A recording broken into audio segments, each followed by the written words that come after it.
his wife, God, we just declare, God, these shepherds that are after your heart, these ones who know you and who love you and who carry your heart to the nations and to this city, to the surrounding areas, God, we lift them before you and we call them blessed.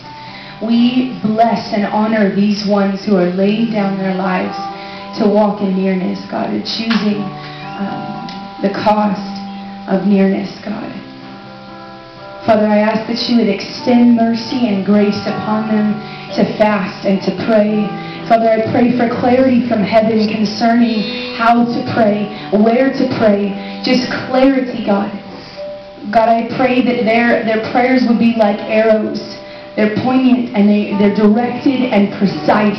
And I pray, God, that you would give them supernatural understanding from heaven concerning the matters that are deep within our state of Oregon and our businesses and our school systems, God, the family systems, God, whatever it is that you are asking and wanting prayer for, Father, I pray that you would just anoint them, God, to be leaders in prayer. God, we trust you to lead them. We trust you to speak to them. Father, we trust that you would come with dreams and visions over these ones and they would carry your heart and they birth it in prayer.